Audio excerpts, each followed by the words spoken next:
America जाने के लिए किसी और अधिकारी को नहीं चुना गया, बल्कि वहां जाकर मदद मांगने का जिम्मा खुद पाकिस्तान के सेना प्रमुख आसिम मुनीर ने उठाया। ऐसा भी इसीलिए है क्योंकि टीटीपी यानी कि तहरीक-ए-तालिबान पाकिस्तान ने इस वक्त पाकिस्तान की सेना की नाक में दम कर दिया है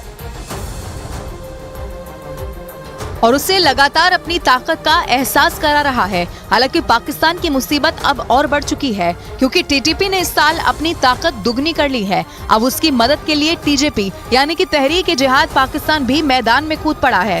3 दिन पहले डेरा इस्माइल खां में मौजूद पाकिस्तानी सेना की पुलिस चौकी पर हमला टीजेपी ने ही किया था और वहां टीजेपी के 6 आत्मघाती हमलावरों ने करीब 2 टन विस्फोटक से लैस एक गाड़ी को पुलिस चौकी में घुसाकर वहां अंधाधुंध गोलीबारी की थी।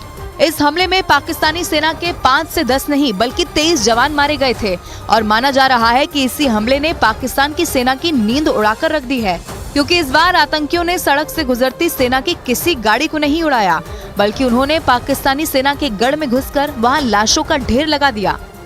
और इस आत्मघाती हमले की वजह से पाकिस्तान के सेना प्रमुख आसिम मुनीर के पैरों तले जमीन खिसक गई है, क्योंकि सेना के कंट्रोल वाले इलाके में इस तरह से घुसकर ताबड़तोड़ फायरिंग करना कोई बच्चों का खेल नहीं है। और यही वजह रही कि जब पाकिस्तान को यह समझ में आया कि टीटीपी को अकेले संभाल पाना उसके बूते से बाहर है, तो वो हाफता हाफता अमेरिका के पास पहुंच गया और आतंक से लड़ने के लिए उससे मदद की गुहार लगाने लगा।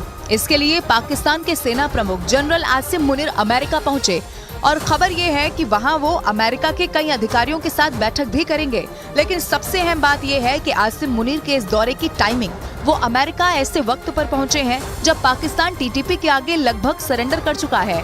खैबर पख्तूनख्वा में तो पाकिस्तान की हालत इतनी खराब हो चुकी है कि वहां टीटीपी का ही सिक्का चलता है और पाकिस्तान को ये डर सताने लगा है कि टीटीपी कहीं इस इलाके को पाकिस्तान से ही अलग न कर दे। माना जा रहा है कि इसी बात से घबराए पाकिस्तानी सेना के प्रमुख आसिम मुनीर अमेरिका के दरवाजे पर जा पहुंचे। हालांकि पाकिस्तानी सेना का दावा ये है कि वो अचानक अमेरिका नहीं गए, बल्कि इस मामले में उनकी अमेरिकी अधिकारियों से कई बार फोन पर बातचीत हुई और इसके बाद ही उन्होंने अमेरिका जाने का फैसला किया।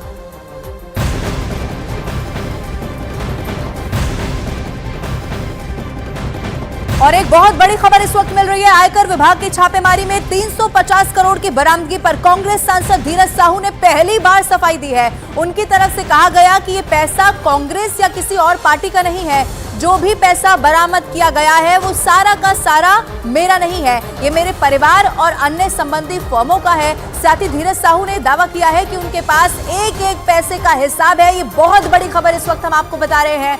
एक एक पैसे का हिसाब दे दूंगा, लेकिन क्या 350 करोड़ कैश जो मिला है उनके आवास से अलग अलग ठिकानों से, क्या उसका वो हिसाब दे पाएंगे? ये तो जरूर साफ कर दिया है कि ये पार्टी का पैसा नहीं है, मेरे परिवार और जो संबंधित फर्म है उनका पैसा है। लेकिन क्या वो उस तरीके से जवाब दे पाते हैं जिस वक्त जब इस वक्त कार्रवाई चल रही है? आपको ये भी बता दें, अलग अलग ठिकानों पर छापेमारी हो रही है। ये जो कैश का जो पकड़ा गया है, ये हमारे व्यापार शराब से संबंधित फर्मों का पैसा पकड़ा गया है। हमारा परिवार पिछले 100 साल से अधिक से चलता आ रहा है तथा हमारा जो भी कारोबार है वो बिल्कुल पारदर्शी है।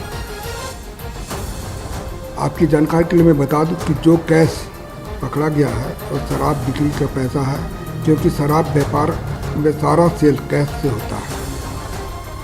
और इनकम टैक्स की छापेमारी में मिले 355 करोड़ कैश के मामले में पहली बार कांग्रेस के राज्यसभा सांसद साहू ने क्या कहा है वो आपको बताते हैं। बरामद पैसा मेरी फर्म का है। साहू ने बताया कि शराब बिक्री से ये कमाई की गई है, पैसे का कांग्रेस से कोई लेना देना नहीं है, किसी दूसरे राजनीतिक दल का भी ये पैसा नहीं है, ये भी साफ कर दिया। मेरे परिवार और संबंधित फर्म का ये पैसा है, मैं हर चीज का हिसाब दे दूंगा, पैसे पर जवाब मेरे परिवार वाले देंगे, ये भी धीरज साहू की तरफ से कहा गया है। यानी कि उनकी तरफ से ये कह दिया गया कि एक एक पैसा जो बरामद हुआ है उसका हिसाब मेरे पास है।